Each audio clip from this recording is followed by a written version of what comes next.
You are very welcome to this video.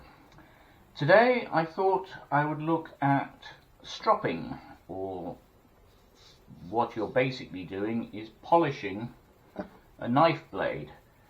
And there is actually one thing I need to discuss before we start, because I have been practicing cutting leather, and I've been cutting lots of thin strips of leather, and one of the things I found was that you need to support the ruler or the straight edge or whatever you're using on the leather, so you need to put another piece of leather the same size next to it. Okay, so you need another piece of leather next to it, and then the ruler can sit on top nice and flat.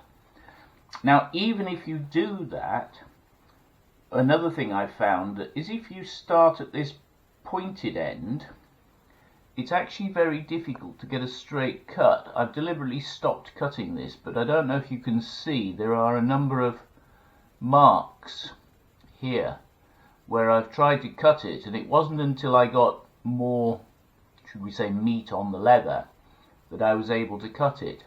And so this is another lesson I've learned, is that you should really start at a thicker end if it is at all possible, so that you don't make a dog's dinner of the leather.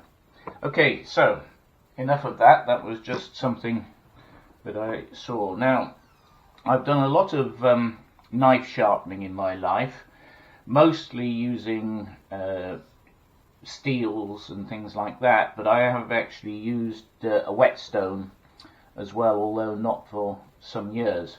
But I've never used a strop. Now the strop comes with two sides. You've got a rough side and a smooth side, and you can also get 3 different types of jeweler's rouge with it. And the idea of stropping leather is to actually polish the blade. Think of this like washing your car. When you just wash your car, it's nice and clean, but when you polish it with, auto polish or whatever, it actually shines a lot more, because you're taking off all the roughness on the paint and so on. And that's exactly what you do when you're stropping, because this has been ground down probably industrially, but you can see there's a nice shine on this part of the blade, but if you actually look at the cutting part of the blade, there isn't. It's actually quite rough. As I say, this is absolutely brand new. It came in the kit. I've never used it. And so what I thought I would do today is I would try and strop that to a polish. Now, it is quite sharp as it is, but it's probably not sharp enough. For cutting leather and so on, you actually need something that is very sharp. Let's just see how sharp it is. We'll just put it on here. It's quite sharp, but it's probably not sharp enough. I should have actually cut it the other way around, so let's try the other way around. And it's cut a nice straight edge, okay? But really this should be polished, stropped, should I say, first before it's used. So there are 3 different colours of jeweler's rouge. Now I'm not too sure exactly which colour is which, but I'm told that the green is the medium. There's a pinky red and there's a white.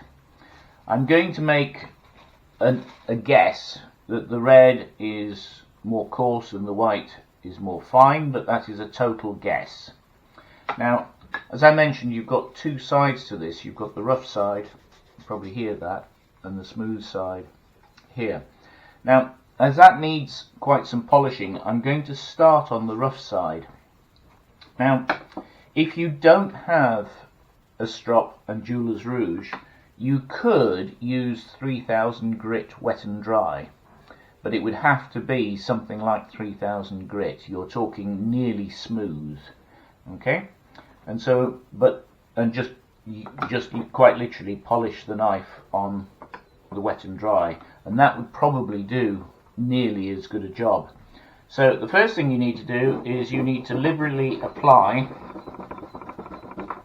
your jeweler's rouge to the strop. Now, I'm doing this on the rough side first, because as I mentioned, that needs some work. Now, when you do this, when you strop, you should never go forward. You should always pull back. And the other thing is that you have to be very careful that you don't round the cutting end. So some people will place the blade like that, put your finger on it, and then pull back. Now when you pull back, it must remain at the same angle. You mustn't do that. You mustn't, because what you're going to do is round the cutting end. So that's one way of doing it, but the problem with doing that is you don't know if you've got the right angle, because you can't see that. So another way of doing it is to do it like that. Make sure that you've got it so that it's the same angle as the blade, and then move it sideways. Now you have to be a bit careful with this, because you can cut the strop itself. Okay? But notice, so that's that. Now it's not as easy as the professionals make it look. Okay? And I'm actually making marks on this as I'm going across, and I shouldn't be. So I'm going to do it this way, and what you're trying to do is you're quite literally trying to polish the blade.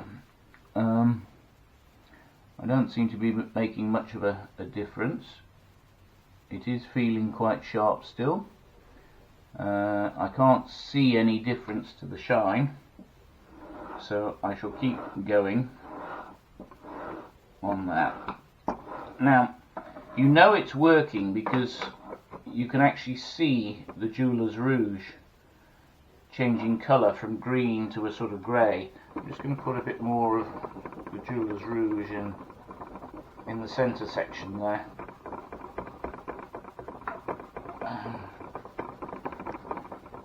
On there. Right. So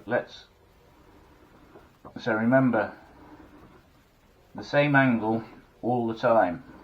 Don't rock or roll the knife, the blade. The same angle. Okay. And actually that feels a lot sharper already, even though I'm not getting a shine yet on the blade, but it is actually feeling a lot sharper. And remember that the angle is important. It's actually probably easier for me to do it like that. Now, as I say, you will find some people do it like this.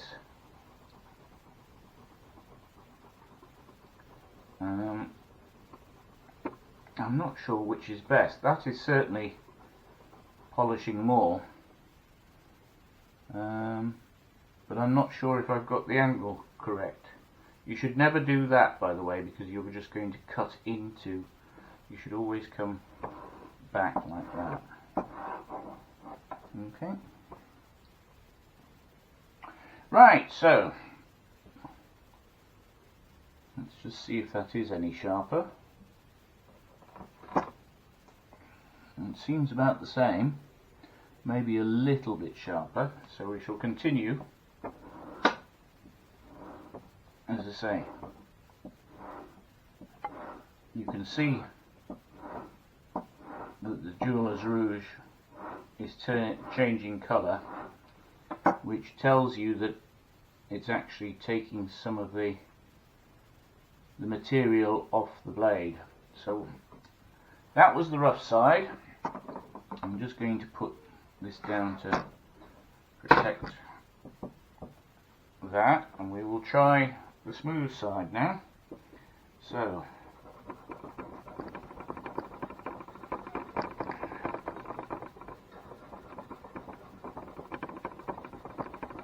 as I say, this is the first time I've actually stropped anything. I'm not sure exactly how you put the material on. So if we put that there and just check the angle and rub it backwards and forwards, keeping the angle the same. Now you can probably see that that's actually working much better, and you can see it's actually gone black in very short order. Let's just try it like that.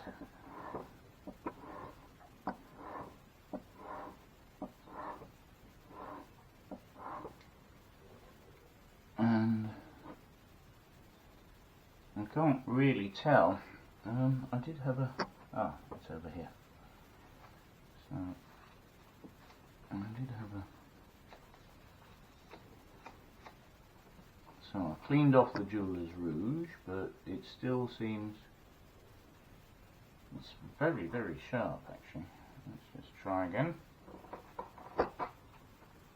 It's still quite sharp, that. So let's... I seem to be doing a better job when I do it like this, so I shall rub it backwards and forwards. Even pressure, keeping the angle the same. And as you can see,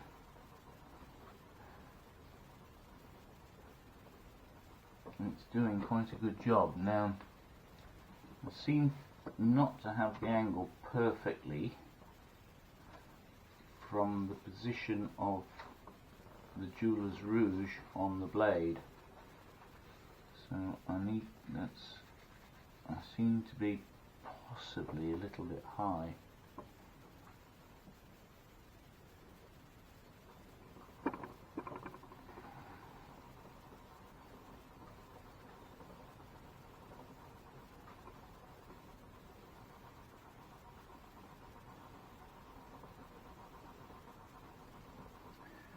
Right.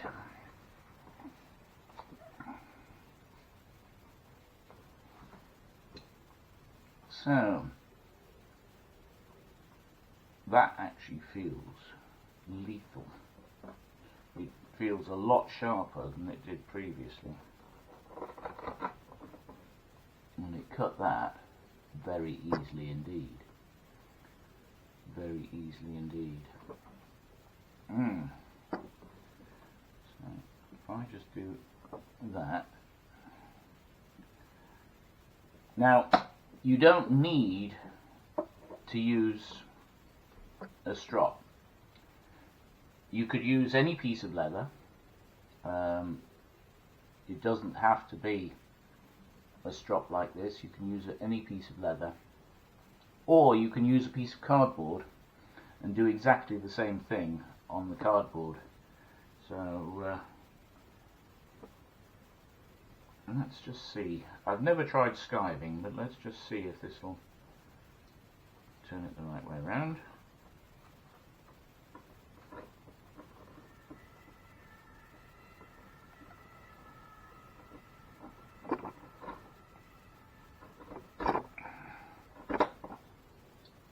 Well, it started off very well.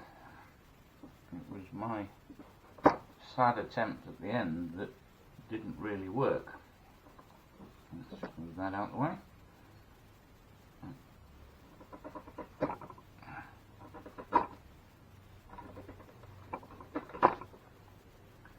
That actually was relatively easy to skive that edge down there. It was. So, stropping. Make sure you have the right angle, and as you can see, I have found that moving it from side to side seems to have a better effect on polishing the blade. Now, as I say, this is a new knife, and I think it's only been ground down, it's not been polished, so it's probably going to take a few minutes to do this. Now, one of the other problems you've got is some of the knives or some of the tools actually have a shaped cutting surface, and so you can't use a strop for something like that, okay, because it's got a groove in it. So one of the things that you can do, which is quite clever, let me just cover that up because otherwise I will cut myself. That is exceptionally sharp now. One of the things you can do is get an old needle or something like that and place it on a hard surface, and then over the top put some 2000 or 3000 grit, wet and dry sandpaper, and then you've literally got that ridge which you can use to strop edging tools and things like that. Okay, it looks like I'm going to have to do a lot more practicing with stropping. It has worked, but the surface there doesn't look as if I've done it perfectly, and I'm sure a master would tell me to keep doing that until I could see my face in it. You can actually feel, I'm trying to keep my fingers away, but you can actually feel that that edge there is not smooth yet. It is starting to smooth off, but it's not smooth yet. So I'm going to continue stropping this until I can see my face in the edge of the blade. We've already started to do that, but it's not good enough. Please leave any comments below. If you've got any tips on stropping, I would love to hear them. Any suggestions and that type of thing. Please like, comment and subscribe, and I'll see you next time. I just thought I'd show you the edge of the blade now that I've stropped it. I should have probably used a whetstone on it, because I don't know if you saw it before, but it was actually quite rough. It was a bit like that blade there, where you can see the striations and the lines. And now I've got it nearly perfect. There's a little bit left to go, but you can see that the blade now, or the cutting edge should I say, has a very high shine. It's going to take, it took me about an hour to do that there, and I would imagine it's going to take another 15 or 20 minutes just to finish that off. It is now actually a lot sharper than it was before, and it just cuts very easily, exceptionally easily indeed. So that's that. Don't know if you can see it.